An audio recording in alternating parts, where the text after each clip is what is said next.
Hey, my name is Robert Wink. I'm with eXp Realty. Today, Nathan has invited me out to do a question and answer session regarding mortgages and real estate. Nathan, which company you're with? Tell a little about yourself. Trinity Oaks Mortgage. I'm a mortgage advisor here, and I work with Robert quite a bit on the lending side, and he's obviously on the real estate side. So it's a really cool dynamic partnership. But Robert, tell me about your background. Tell me about why you got into real estate, why you got into real estate photography, and how the two kind of converge. So I got into real estate. I've owned other businesses. So going back to when I retired in the Army, I was an Army recruiter. There was nothing more fun than, I call it the sell and art of somebody coming to you with a problem, and the Army, you go, hey, here's your three options. You can either do whatever he says, go to high school, go to college, go whatever. You can join the active duty Army, get a skill, get some college hours, get your degree, and then leave, or you can retire from the Army, or you go to the Army Reserves, which was part-time. But we were solving problems. And so did that for about 3 years. Then I got into government contracts as a 51 Charlie. And so basically negotiating $1 million contracts from services, supplies, construction. I'm like, okay, this is a pretty good knack. And then as I was at FEMA, during Hurricane Harvey, I dealt with a lot of the apartment complexes and mobile home parks, RV parks during Hurricane Harvey, leasing them out for survivors. So I was like, I really didn't think much about it at first. A couple years went by, and I was like, man, I'm really bored. What puts all of this talent that I have together? And it was real estate. And so I used to own a landscaping company, and I was like, okay, landscaping was easy. That was fun. I enjoyed it. But then I got tired of doing all the hard work, and I was like, there has to be a better way to make more money, to help people be happier. And then I discovered real estate because I'm looking online, and I've bought 2 homes in my life. One realtor was great, the other one was horrible. Just horrible. Wouldn't answer phone calls, nothing. One call, a specific mortgage company to, talk about the loan that's going on. And so there was a failure of communication. So I threatened to fire. It was great. So didn't fire, but whatever. So bought these homes, and so I'm up here and I'm talking to other realtors. I'm like, what is wrong with everybody? What's the biggest issue? And it was communication. And then I started going through people's pictures. Because in all the businesses I've owned, I used to be a government contract consultant, there was always what else do you offer? What else? And it's like, how do you get your foot in the door? And so I'm like, well, COVID hit. Well, in real estate photography, you have virtual tours. So I'm like, that's one way to get ahead of everybody is offer that virtual tour. But I notice everybody I talk to, they go, man, I wish I would have saw the pictures. They're all doctored. Everybody uses Adobe software and makes them all look pretty. There's always your iPhones. You'll see those. But the fact that you can see the pictures, that's like that ooh la la. You walk in, you're like, ugh. Well, that's why I do the virtual tour. So I'm gonna give you the ooh la la in your pictures. Trust me, I do it all the time. But then you do the virtual tour, and you can actually see the actual lighting, see how it looks, and then you're gonna walk through, and then you go, do I want to see this house or not? And the rule of thumb I have learned is if somebody shows up to a house twice, they're gonna make an offer. Right. First time, and I always recommend this, first time during the day or night, and then you switch the schedule. So if I see the house at 8 o'clock at night, this is what it looks like at dark. I see all the cars on the road, and then let's see it during the day. I'd also recommend maybe a third time during the weekend. You want to see what you're looking at. The more the better. More the better. Yeah. That's how I got into real estate, is because I just had some bad agents, had a good agent, and I enjoy making people's dreams come true. They're going to live in their house 12 to 18 hours a day. They might as well enjoy it. Yeah. So, but you're in mortgage. So why did you get into mortgage? Because that's completely different than my location. Yeah, so I studied accounting and finance in school. Thought I was going to be a CPA. Didn't end up going into. Whoa. Yeah. Why didn't you continue the CPA route? It's great in theory. At least it was for me in theory. Okay. And then I had a couple internships and realized I didn't enjoy the work. And if I don't enjoy the work at a high level early on, then I'm probably not going to enjoy it later in life. So I realized I really like finance, Okay. really like real estate. Mortgage just happens to be the marriage of finance and real estate. So that's how I made the transition. That's how I made the switch. Okay. And I did mortgage a few years ago and haven't looked back since. Cool. So now I know you and I have talked about your mortgage experience. One, you were at a call center. Just some people calling you and you were processing. Yeah. And then you are at this new company, which you enjoy. Mm-hmm. It's a smaller company. What's the difference in the two? Yeah, there's a world of difference in terms of the service that's actually provided at smaller local lenders versus some of the larger shops. There's a world of difference in the service that you can offer. Your hands are kind of tied working for a larger bank, and Okay. not so much here. Okay, now with the smaller ones, are you able to be more communicate more, be more on a more personal level? Is it just that more of that neighborhood feeling? Yeah, I mean, we're not just there to meet a quota. We know exactly what we can offer, and Okay. yeah. I got a question for you. For sale by owner. Yeah. So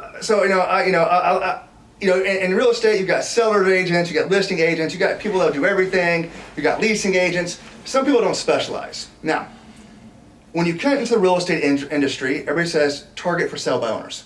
The reason why is because, they've wanted to sell their house. They have not been successful. Now, so you have a for sale by owner, right? So me as a seller's agent, I'm like, hey, let me list your house. That's always a fight because they think they're going to save more money. That's another argument. Now, let's say in your situation, a for sale by owner, they list their house. A realtor says, hey, I got a client that wants to buy this house, and they come to you for a loan. I mean, does that make things more complicated? Does it make it easier? You're still going to the same title company, right? Not at all. The first deal I closed was a for sale by owner. It's not any more complicated. There's just fewer parties involved. And so mortgage rates, I see Facebook, LinkedIn, Next, all these websites. Yeah. And that realtor's posting the mortgage rate. The daily mortgage rate is this. And I'm going, It's irresponsible is what it is. irresponsible. Yeah.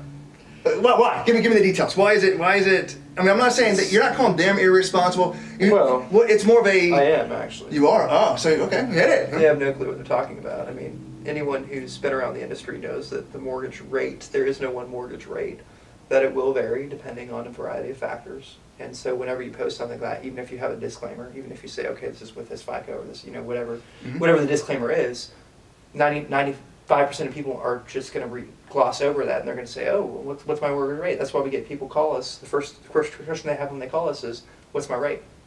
What will my rate be? It's because they have not been educated by other loan officers. Other loan officers are so lazy in their advertising and their approach, and they gloss over the details, and we've miseducated the large majority of the population, unfortunately. 100% agreed. And it's the reason why I bring that up is because I do, as a realtor, when I talk to a client, they're like, at the end of the day, they care about numbers. Yeah. What is coming out of their pocket every month? How much are they paying a month? What is closing cost? Right. It's always about the best deal. And I think the issue is that in marketing, in the mortgage side, the first thing that people say is, I want to buy a house. What's my interest rate? That's the first thing they think of. And I think that a lot of these mortgage, I'm not defending them, okay? Yeah. But I'm saying a lot of these mortgage people sit there and say, oh, I'm at 5.25%. That's online. Boom, they see it, it's a billboard. Next slide. So they see that, like, oh, it's 5.25% or whatever. Let's make a phone call. Yeah. It's just it's a hook. It's a fish hook. That's all it is. Yeah, it's a bait and switch. Bait, ooh, good term, bait and switch. Because it will change. Of course it is. You can't promise a rate until you got a rate locked in, and you can't get a rate locked in until you have an application, and until you have a contract. In some cases, sometimes you can do it pre-contract. Yeah. You know what I'm saying? It takes time. Okay. It takes time, it takes a process, and at the end of the day, what good is a rate without the advice that comes along with it? They're That's a good making point. themselves it's a point and click. I mean, I'm not Rocket Mortgage. I'm not going to be treated like a commodity. I'm That's valuable because of the insight that I provide in really building wealth for my clients. I'm not valuable because I can give you a particular rate. Although our rates are good, we have to know some other information before we can go with that. Okay. Well, let's talk about your background as a veteran. Okay. How has that helped you in the real estate industry, and how has that kind of shaped your goals as far as what you want to accomplish within real estate? Okay, in real estate, as a veteran, so I did 2 tours in Iraq. As infantry, good times, bad times. But the one thing I learned was that you can't take a whole entire country over. You just can't, okay? There's a thing called hearts and minds is what we used to call it. And people laugh and it's like, hearts and minds? What? No, hearts and minds is that it's blocks at a time because of the location, right? But when I look at real estate, I see all these realtors going, I will go anywhere in Dallas, Fort Worth, or all over Texas. I mean, actually, I have a veteran friend of mine. He will fly to Fort Bliss, Texas. He lives in San Antonio. He'll go down to the south tip of Texas, all the way up to Dallas to sell a home. And I'm going, wow, chasing a sell here. I mean, do you know anything about the area? I mean, God, the internet's great and we can learn everything you want. But I don't agree with that. I think that's I understand if it's land, but when you're selling a house, school district, a family, you're providing them a service. You're not a local expert. You're not a local expert. Yeah, we could search and I can give you data all day. Right. But like I cover Denton and Argyle. The city of Denton, Argyle, that Denton County area.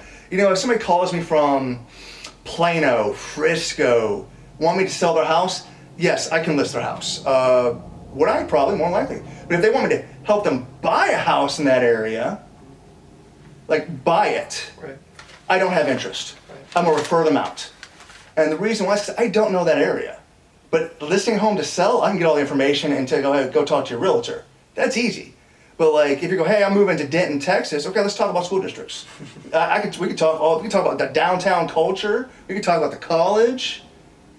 Same thing with Argyle and the growth and explosion. That's just how I look at it. You can't, so going back to the veteran theme of this is that in Iraq, I was in Baghdad, but we had the Alawiyah district. That's what we concentrated on. Yeah. We didn't sit there, go all the way 2 to 4 hours north to freaking Mosul. That made zero sense. The reason why I say 2 to 4 hours is how fast are you driving? That's another story. So, and then you got IEDs, and we can get all in detail in Iraq. But that's the kick is you got to know your geographic area. You got to know what the populace, what you're selling, the community. So if somebody says, hey, I want to go to Denton High School or Argyle School District, 2 different school districts in the area that I look at.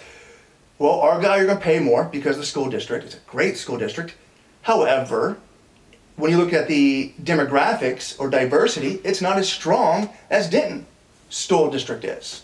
It's just a fact. I mean, there's census on this. So it depends on what is the reason why somebody's buying a home. Then the question is, what is the reason why somebody's selling a home? And there's 2 different reasons why people do what they do. And so in the military, you learn both sides of it. And so when I'm sitting there talking to a seller we're selling their home, well, what's the buyer thinking? Well, I'm thinking from a buyer perspective. In the Army, we call that red teaming. If I'm helping somebody buy a home, why do they accept our offer?